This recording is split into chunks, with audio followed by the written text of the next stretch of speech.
Hi everyone, welcome back to my channel. I have a massive pile of sketchbooks on my desk because I'm going to be showing you the artwork that I created at uni. If you're new, hi, my name's Emma. I create videos where I document my illustration journey. So yeah, I thought I'd take you back in time and show you some of the artwork that I'm really proud of from uni, and also maybe some embarrassing ones as well. There's going to be some sketchbooks and also some final pieces as well. So I thought I'd start off with a sketchbook from my foundation year. So I think it's quite normal to do a foundation year before you do like any kind of art degree.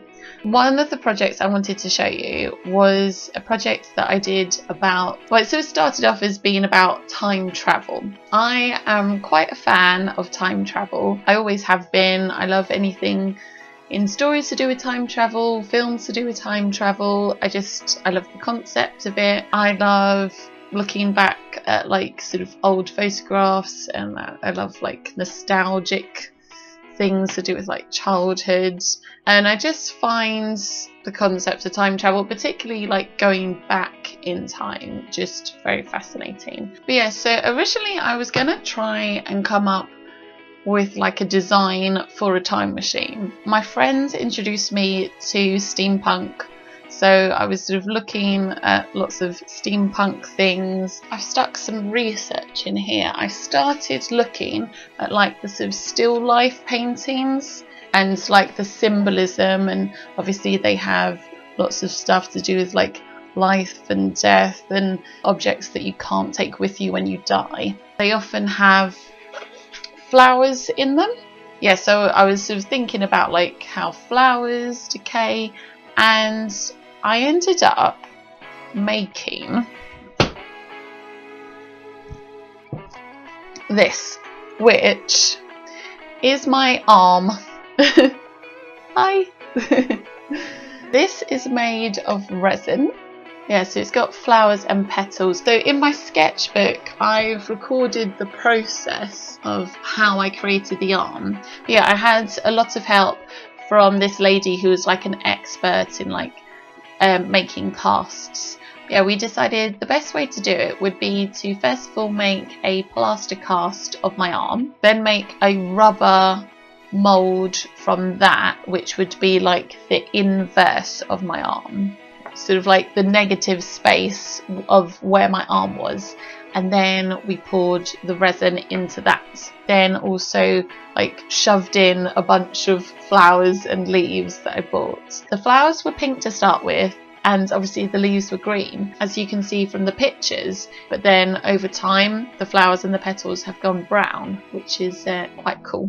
I decided that I wanted to make some kind of steampunk butterflies. I just had this image of like an arm or something trying to like hold on to time, and it just sort of like flutters away. So I got all these cogs and like clock parts from eBay. Here in my sketchbook is some of the photographs of the insects that I made.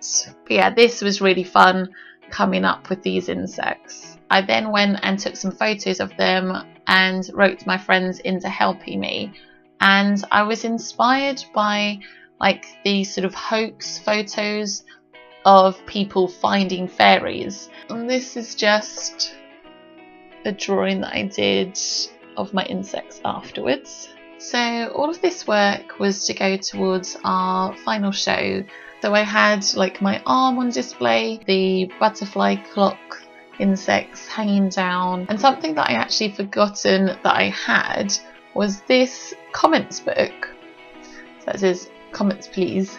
I have a comment from my mum. Very good intricate work, Emma. Love, mum. I have the most random message from somebody. Just poked my eye on your display. Safety hazard. No name, so I have no idea who wrote that. Ah, I have a comment from my sister. She says, it's nice to have such a talented sister. Well done for being so good. Thank you, Lucy. Moving on to my first year of my illustration degree, One of the projects we had to do was a reportage project where we had to go out and like do some sort of observational drawings and then come up with a project and like a final piece for that. So I decided to go to a care home as my subject. I can't remember why, I just knew that I needed to go and draw something. And I did some sketches, and mainly it was just a lot of them like sitting down in their chairs, and to be honest it was a little bit depressing. I did these watercolours, but I quite like these as studies. So this is one of the larger sketchbooks that I had, which hopefully will fit on the screen. Yeah, I quite liked working in ink at the time. Charcoal! No! There's always a page with charcoal on it. But yeah, I haven't really worked this big for a while, especially doing like actual observational drawing. I wasn't really sure where I was going with this project. I was doing lots of drawing and I started sort of talking to some of the residents as well. I was on the floor where they all had like dementia or Alzheimer's, which, you know, I know can be quite a sort of confusing time. I started thinking about how I could make a piece of artwork to do with like memory and forgetfulness. And one of the women that I was talking to, she had worked for a long time as a postwoman, and I started to connect this idea of messages being like memories or like sort of communication, and how you can have messages that get like lost, just like sort of post getting lost. So that's the way that the project was beginning to move forwards. I decided that I wanted to do a book with the postwoman. I've forgotten about this idea. It says, here's your post, and it says toast, ghost, roast. I quite like that. So now we get to see what is in this mysterious box. So at the time I had really got into the work of Chris Sickles, who also goes by the name Red Nose Studio. He creates these amazing clay models of people, and it's all very sort of fantastical, and he also uses like found objects as well. I'm still a very big fan of his work. So anyway, I decided that I was going to create my own models, which I did out of clay. Then I covered them in fabric and sort of gave them like wool for their hair and painted them. This leg is starting to wobble. It's not meant to, but anyway. So I also have some little chairs. Yeah, I'm quite happy with how they turned out actually. That's somebody who works in the care home. But yeah, so my models are obviously a lot more crude than Chris Sickles' models, but I think they have a certain charm to them. Yeah, and I really liked doing all the little details like of their clothes. So I forgot that I actually made different versions of this character, because this lady is the post lady. I needed to have her feature in lots of different shots, so I created this tiny one. And I made her a little post bag there and a walking frame. That's quite cute. I'd forgotten that I'd made that. So here is her bag, and it's actually got some little tiny letters in it. So that is very cute. Oh, I always like having a look back through stuff. I haven't looked at this for quite a few years. So this is the main character again. I've just done a different pose, delivering some letters. What is this? Oh! Okay, I did not know what this was. This is a giant hand. These houses, they're actually meant to be the chairs.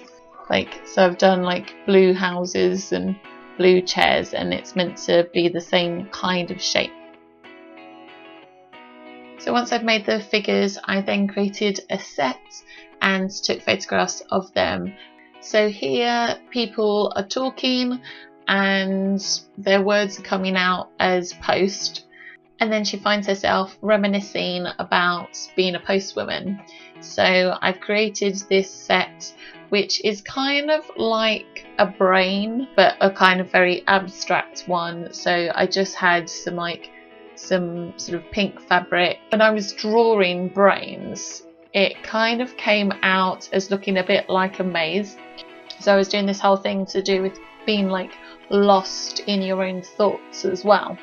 And then the last image, she's been offered a cup of tea, and yeah, just a friendly face, just to end on like a positive note. I think now I might show you some of the like smaller little projects that we were given. We often had like sort of little summer projects to do, or like projects over like half term and things like that. So I have a little Diddy sketchbook here. I won't show you the whole thing, but I'll just show you a few pages. This just looks like a load of blue. This is a bath. This is another charcoaly one. So I'll have to be careful. There's a scary picture of me here. Me when I had my red hair. It's quite a good likeness, I think. I think I have drawn one of my eyes slightly higher than the other one. Quite like this page. Some of these have little flaps. So, and they're all CDs. So there's David Bowie.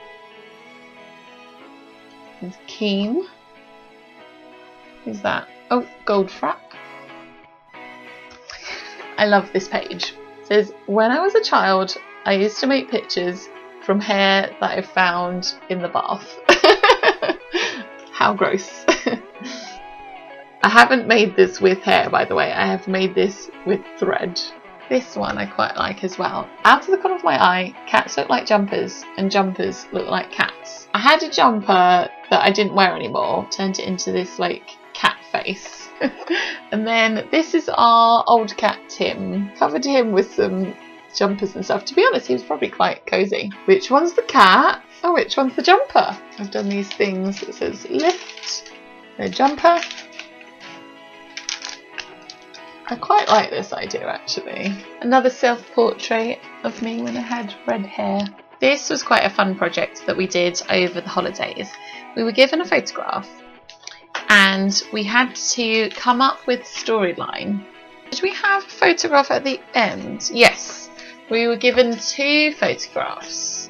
It's a photograph of a couple kissing. It's got like a clown at the circus. And the idea was that you had to do a story that sort of joined the two pictures together. So that was quite fun. Yeah. So we've got this one, a couple kissing, and then more of a comic-y one, getting stuck together. Says, scissors didn't work, so they tried soap, but that didn't work either. They began to get a lot of attention. This one, I kind of like the idea, but it hasn't been that greatly executed. It's meant to say they go to the, and then I've drawn a hospital, but no one could understand. They waited. Oh, don't think that was meant to come off. Whoops. And then it says, but no doctor would see them. So after a long wait, they went home. I don't know why a doctor wouldn't see them.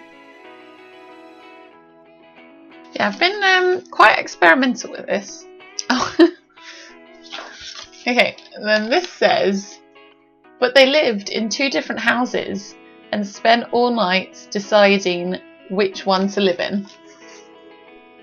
That's the main problem, isn't it? If you're stuck together by the lips. Which house do you live in? Oh, that's the end. I guess I didn't get as far as the end picture.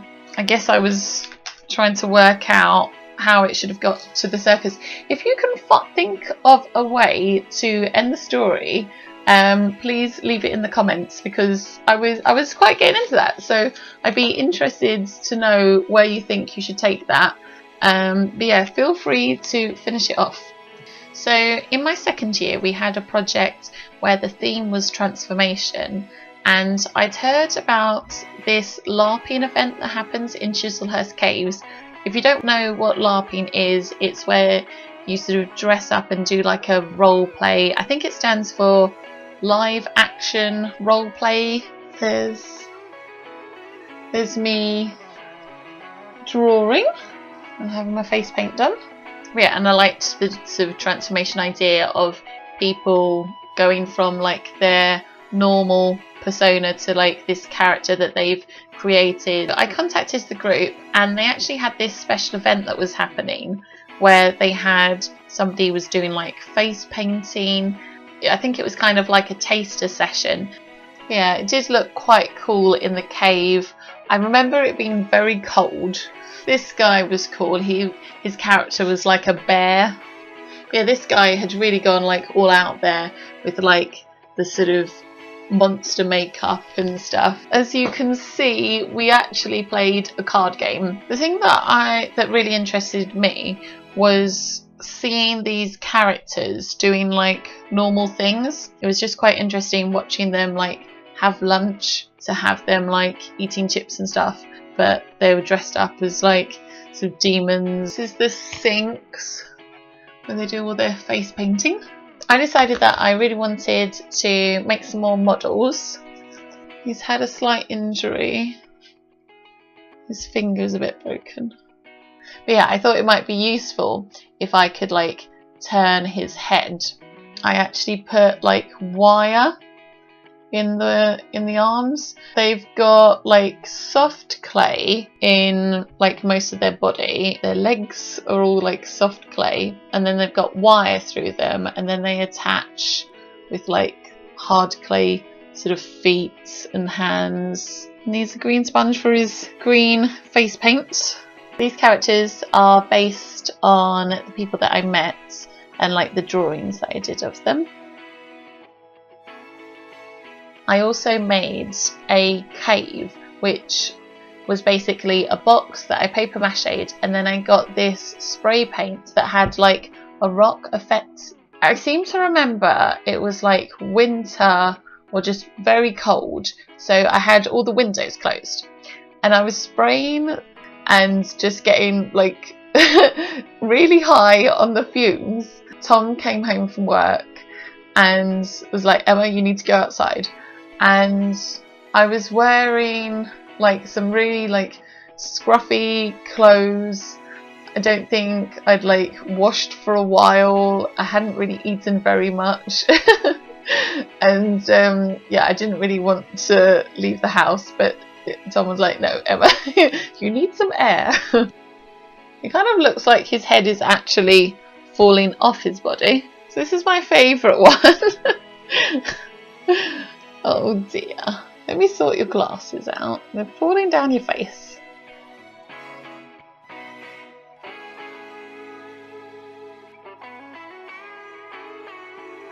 I'm quite happy with the resemblance in comparison to the drawings. I think they've come out quite well. Yeah, so I made quite a few.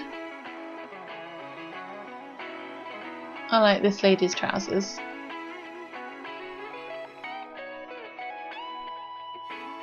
This is the guy who had the really cool makeup that I met. Yeah, he's also got a sponge for all his black face paint. I think that... Oh no! There's one more! I did quite a lot. Also, there's this lady with a dagger. Yes, this lady is very voluptuous. So I made a book. So going in the cave, and we've got somebody welcoming. I love this shot of them putting their makeup on. When I went, obviously the cave was really dark. I tried to be a bit sort of atmospheric, and I made this all kind of like red but I think I've gone a little bit over the top, and I think it actually sort of loses some of the detail in it. I do have the original photos. I've done a little bit of Photoshop magic in this one. And then this is my favourite page. So this is them all having some chips in the cafe afterwards. And then it ends with a cup of tea. I think everything ends with a cup of tea. I wonder why that is. This is going to be the last project that I show you, which is one from the 3rd year, where I did a project on The Handmaid's Tale by Margaret Atwood. For the final piece, I created this book. Let me show you some of the development work for that. So I've started off just by drawing. I think these are just like from photos that I found on the internet of like marches. We often had one-day projects, and usually it did sort of relate to like the overall project that we were doing. Sometimes it was annoying because you just felt like you just wanted to do your thing, but actually they were really quite helpful. These are actually quite large. I think our brief was that we had to create 3 different portraits and like at a large scale. I mean, they're all really quite surreal. I mean, the final images didn't really end up looking anything like this. It says this portrait is about being hidden by the red robes, but also how the handmaids ironically stand out as they wear red. Done this one. It's got this sort of reflection, playing with symmetry to suggest how the handmaids are doubles. I got the images from some 80s magazines. And then this one where I've like screwed up some photo of somebody and like cut their eyes out. Lovely. These are some ideas that I did for The Handmaid's Tale. So here's the commander and the handmaid. They're reading magazines, but they're like hiding. Here's the handmaid on the bed, thinking about her daughter. Yeah, so here I'm just working with like a limited colour palette and just working out sort of different compositions. There's another one is a magazine.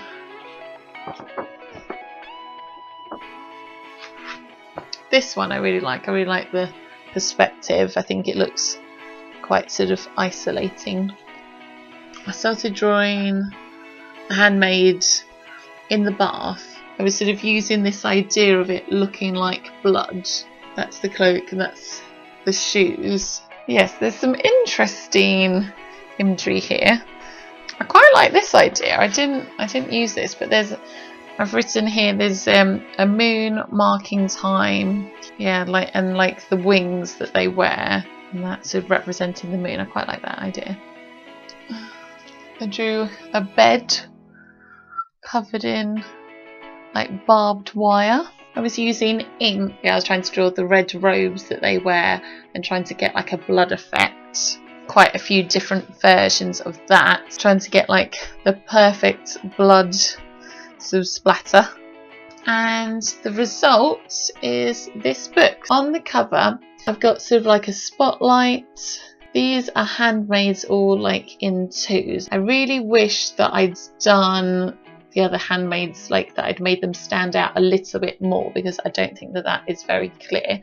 I think the back is actually a better image than the front is. So this is what the book looks like. Just got some shapes of people. I wanted to be just sort of suggestive. This is how the image of her in the bath with the robe ended up. This one, I'm sort of using that symmetry to do the doubles. This is that image of her thinking about her daughter. And this is how that magazine version turned out. And I really like how I've extended like the magazines across the page. It was really interesting working with having text as well. This one is at Jezebel's. I've done the brick wall in the background. But yeah, and that's the end of my book. So yeah, I really hope that you enjoyed having a look through these. There are other projects, but otherwise this video will end up being really long. If you have any projects that you're either working on at the moment or a project that you've made recently, I'd love to hear about it in the comments. Well done if you've stuck with me to the end. Thanks so much for watching this video. If you liked it, please give it a like and don't forget to subscribe. I hope you have a lovely day and I will see you in the next video. Bye!